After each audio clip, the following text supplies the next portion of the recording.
করে সংবিধান পরিবর্তন করে ফেলা, নতুন সংবিধান করা এবং গণভোটের মাধ্যমে সেটাকে বৈধতা দেওয়া, এটি হচ্ছে যে আপনার অনেকে আবার সন্দেহ করেন যে এটাকে নির্বাচনকে কালক্ষেপণ করা বা নির্বাচনকে দীর্ঘায়িত করার একটা একটা কৌশল।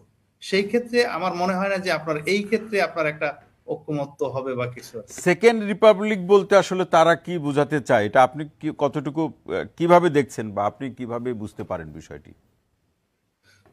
আপনার তাদের যতটুকু বক্তব্য এবং ইশতেহার এবং অন্যান্য বিষয় থেকে যেভাবে আমি বিষয়টি বুঝেছি যে আপনার যে এই এই যে মানে আপনার বর্তমান যে সংবিধান রয়েছে এবং সেই সংবিধানে আপনার যে কিছু কিছু বিষয় রয়েছে যে আপনার যেটা আপনার অপরিবর্তনযোগ্য, তো আপনার তাইলে সেখানে তো আপনার জনগণের আসলে মালিকানা থাকে না আর কি। জনগণের মালিকানা জনগণকে ফেরত দেওয়া, যে আপনার কোনোভাবে যাতে আপনার ফ্যাসিস্ট আবার জনগণের কাঁধে চেপে বসতে না পারে এবং এই সংবিধানকে ব্যবহার করে সংবিধান আপনার জনগণের ইচ্ছে মতো আপনার হবে এবং জনগণ চাইলে জনগণ সেই সংবিধান পরিবর্তনও করতে পারবে, সেই অধিকার জনগণের থাকবে। এইটা হচ্ছে আমার মনে হয় যে মোটা দাগে তাদের অ্যাপিল। না, কিন্তু এটা এটা ঠিকই আছে, কিন্তু সেকেন্ড রিপাবলিক বলতে তারা যে এই যে ৫ই আগস্টে দেশ যে ফেসিবাদ মুক্ত হলো, এটাকে এর একটা স্বীকৃতি চায় এবং এটাকে স্বাধীনতার সাথে তুলনা করে এটাকে আর এক ধরনের স্বাধীনতাকে প্রতিষ্ঠিত করা, তার একটা স্বীকৃতি সাংবিধানিক কিংবা জনগণের মধ্যে বা আইনগত যে প্রক্রিয়া, এই জায়গাতে অন্যান্য রাজনৈতিক দলগুলোর আলাদা আলাদা বক্তব্য আছে। আপনার কাছে কি মনে হয় এটিও আসলে মোটা দাগে বলা যেতে পারে একটা বড় বিতর্কের জায়গা?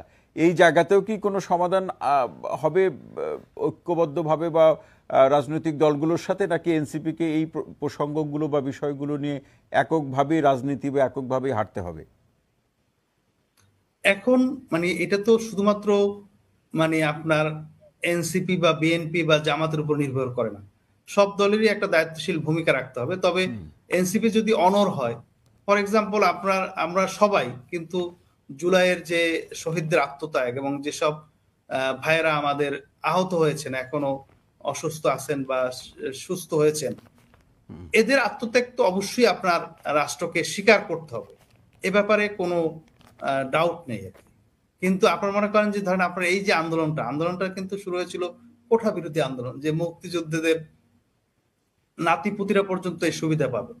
এখন এইটা কিন্তু এক ধরনের চেতনার ব্যবসা ছিল আপনার, যে ধরেন আপনার মুক্তিযুদ্ধের চেতনা, এবং মুক্তিযুদ্ধের চেতনার নামে আপনার দেখা গেছে যে যে কাউকে আপনার মুক্তিযুদ্ধ বিরোধী, একজন মুক্তিযোদ্ধাকেও কিন্তু যে সর্বোচ্চ খেতাবপ্রাপ্ত মুক্তিযোদ্ধাকেও মুক্তিযুদ্ধ বিরোধী হিসেবে ট্যাগ দেওয়া হয়েছে, এবং সেটা শুধুমাত্র আপনার বক্তৃতায় না, পার্লামেন্টে বিভিন্ন জায়গায় হয়েছে। এখন আজকে জুলাই বিপ্লব হয়েছে, যে জুলাই বিপ্লবের মাধ্যমে আমরা অন্তত এই যে গণমাধ্যমের স্বাধীনতা, আজকে আপনার এখানে যে আপনার কথা বলার, যে আপনার নিরপেক্ষভাবে কথা বলার সুযোগ পেয়েছি, সেটাও এই জুলাই বিপ্লবের অর্জন। এখন সেটাকে তো অবশ্যই স্বীকৃতি দিতে হবে, কিন্তু তার মানে হয় না যে আপনার এই জুলাই বিপ্লবকে নিয়ে আপনার এক ধরনের চেতনা ব্যবসা, মানে ব্যবসা শুরু হবে।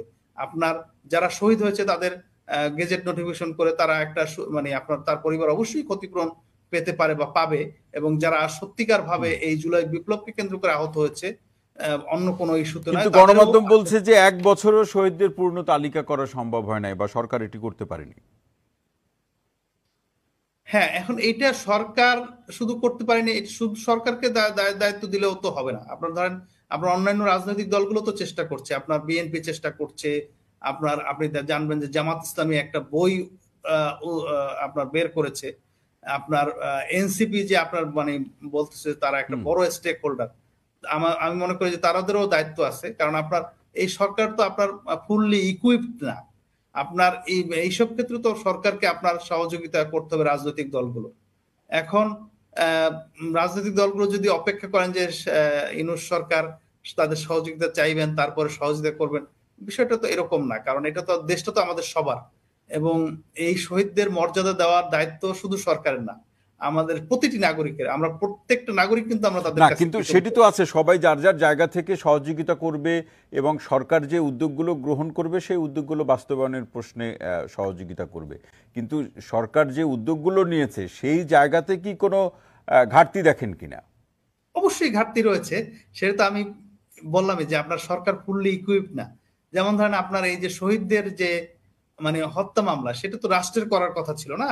আপনার যে কোনো ক্রিমিনাল মামলা, আমি আরটিভিতে আরো একটি টক শোতে এই বিষয়টি দুইজন আইনজীবীর সঙ্গে, সহ আলোচকদের সঙ্গে আলোচনা করছিলাম, যে এই মামলাগুলো কিন্তু সরকারের করার কথা, যে প্রত্যেকটা শহীদ এবং যারা আহত হয়েছেন তাদের তাদের যে মামলাগুলো, সেগুলো কিন্তু সরকার করবে। কিন্তু আমরা দেখতে পেয়েছি কি যে আপনার সরকার খুব বেশি সংখ্যক মামলা করতে পারেননি। মানে আপনার পুলিশ প্রশাসন আপনার খুব কম মামলার বাদী হয়েছে। পরে দেখা গেছে যে যারা অনেক ভিকটিমের আত্মীয় স্বজন অথবা ভিকটিমের তথাকথিত আপনার পক্ষে আর কি আপনার বিভিন্ন লোক বিভিন্ন ধরনের মামলা দিয়েছেন, এবং এই মামলার কারণে কি হয়েছে যে আপনার দেখা গেছে যে আপনার অনেক প্রকৃত অপরাধী, মানে যারা আপনার এই ঘটনার নায়ক, তারা কিন্তু আপনার ছাড়া পেয়ে যাচ্ছেন। এটা একটা একটা একটা দিক, এবং এটা আমি মনে করি যে ইনুস সাহেবের যে সরকার, তারা প্রশাসন থেকে যেভাবে সহযোগিতা পাওয়ার কথা বা তাদের যেভাবে মনিটর করার কথা, যেমন আপনি খেয়াল করবেন যে এই জাতীয় কোনো প্রসঙ্গ আসলে আসিফ নজরুল সাহেব বলে যে এটা স্বরাষ্ট্র মন্ত্রণালয়ের দায়িত্ব, আবার স্বরাষ্ট্র মন্ত্রণালয় নিয়ে অনেক বিতর্ক রয়েছে। কিন্তু আসলে তো মানে ভিকটিম, কিন্তু যারা ভিকটিম তারাই ভিকটিম আছে। আপনার এই যে শহীদ পরিবারকে সঠিকভাবে তাদেরকে আইডেন্টিফাই না করা, তাদের সঠিকভাবে তাদেরকে সম্মান জানাতে না পারা, তাদের লুক আপটা না করা, সেটা কিন্তু একটা দুর্ভাগ্যের বিষয়। এবং আরেকটি বিষয়, এই প্রশ্নটি অল্প একটু আলোচনা শুনে, এই প্রশ্নের আলোচনা শুনে এই আলোচনাটি শেষ করে অন্য প্রসঙ্গে যাব। সেটা হচ্ছে দুইটি সমাবেশ হলো, এটি জনগণের মধ্যেও জানার ইচ্ছা আছে এবং আরও সহ গণমাধ্যমও নানাভাবে এটাকে জানতে চায়। সেটি প্রশ্নটি খুব বড় না, হয়তো একেবারে খুব অন্যরকম শোনাবে, তারপরও যেহেতু জানার ইচ্ছা আছে অনেকের মধ্যে, সেই প্রসঙ্গ থেকে প্রশ্নটি আপনার কাছে তুলে ধরছি যে কোন সমাবেশে কত লোক হলো, এনসিপির সমাবেশে কত লোক হলো আর ছাত্র দলের সমাবেশে কত লোক হলো। এই জায়গা থেকেও জনগণ অনেক কিছু বুঝে নিতে চায়। কি বোঝার আছে এখান থেকে একটু বলুন ছোট্ট করে। এটা আপনার ছাত্র দলের সমাবেশটা তো একদম নিঃসন্দেহে আপনার আজকে সবগুলো আপনি পত্রিকা দেখবেন যে অনেক বড় সমাবেশ তাদের হয়েছে। পাশাপাশি এনসিপির যে সমাবেশ, সেই সমাবেশের আপনার লাইভ বিভিন্ন সোশ্যাল মিডিয়াতে বা বিভিন্ন গণমাধ্যমের লাইভ অনুষ্ঠানে আমরা দেখতে পেয়েছি তাদের উপস্থিতি মানে অনেক কম বললে ভুল হবে, হতাশাজনক বলতে হবে আর কি। আচ্ছা, মানে সেটা আপনাকে সন্তুষ্ট করতে পারছে না। ওকে, আমরা এই জুলাই মানে আপনার দর্শকদেরকে আচ্ছা, আমি ব্যক্তি মানে যে পরিস্থিতি দেখেছেন সেই পরিস্থিতির আলোকে আপনার বিশ্লেষণ। রেজাউল করিম ভাই, এটা আসতে চাই, জুলাই সনদের যে প্রসঙ্গ, আমরা এখানে দুইটা বিষয় আপনার কাছে উল্লেখ করছি। একটি হচ্ছে যে জুলাইয়ের যে ঘোষণাপত্র, যেটি শুরুর দিকে এনসিপি বা আমাদের এই শিক্ষার্থীরা এটা ঘোষণা করতে চেয়েছিল, তাদের বক্তব্য হলো একেবারে খুব স্পষ্ট কথাই আমি বলি যে বিএনপির বিরোধিতার কারণে অথবা তাদের সম্মতি না থাকার কারণে সেটি তারা করতে পারেনি। এরপর আসলো যে জুলাই যে চার্টার বা জুলাই সনদ যেভাবে আমরা বলি, সেটি সরকারের পক্ষ থেকে ঘোষণার আহ্বানটি রাজনৈতিক দলগুলো মানে সে আহ্বানটি রাখছে। এক্ষেত্রেও আমরা দেখি এনসিপি অন্যান্য রাজনৈতিক দলের থেকে এনসিপি বেশি সক্রিয়, অন্যরাও সক্রিয় আছে, এনসিপি বেশি সক্রিয়। এখন এই জায়গায় দুটি প্রশ্ন, একটা হলো জুলাই ঘোষণাপত্র তার স্থানটা কোথায় হবে, সংবিধানের কোথায় হবে, এটি একটি প্রশ্ন আপনার কাছে। দ্বিতীয় প্রশ্ন হলো জুলাই সনদ যে ঘোষণা হবে, এটি আসলে এর যে বাস্তবায়নটা কিভাবে হবে, বাস্তবায়নের দায় দায়িত্ব কে নিবে বা কি ভিত্তি থাকবে তার?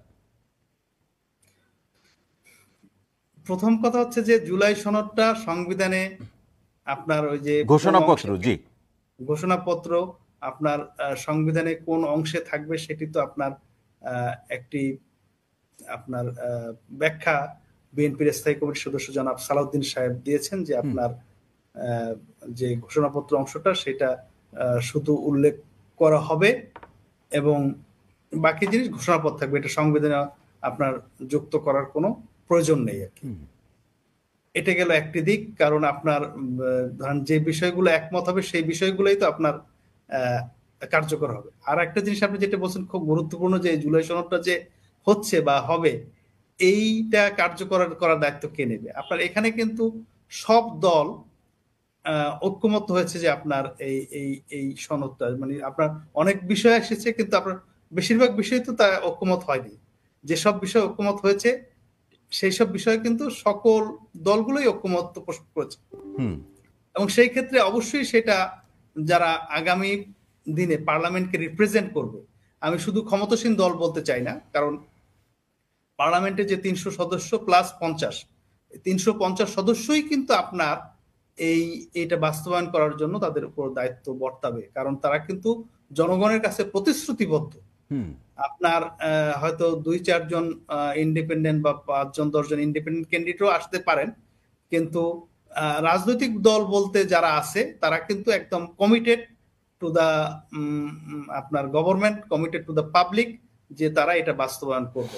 রেজা ভাই, এই যে জুলাই সনদ বাস্তবায়নের প্রসঙ্গে রাজনৈতিক দলগুলোর যে কমিটমেন্ট বা তাদের কমিটেড সিচুয়েশন ক্ষেত্রে অথবা তাদের যে অ্যাটিটিউডের কথা বললেন, এখনই আমরা এই জুলাই বিপ্লবে কার কত অবদান বা জুলাই গণঅভ্যুত্থানে কার কত অবদান তার ভাগাভাগি নিয়ে যে রাজনীতি আমরা লক্ষ্য করছি, নির্বাচন হয়ে যাওয়ার পরে কোনো রাজনৈতিক দল সরকারে আসলে কিংবা আরও 5 বা 10 বছর পরে এটি কোনো রাজনৈতিক দল চাটা স্বীকার করবে, কিন্তু তার নিজস্ব রাজনৈতিক দলের লেন্স দিয়ে যদি স্বীকার করে, তখন এই গণঅভ্যুত্থানের মূল যে পরিচয় সেটা হারিয়ে যাবে কিনা?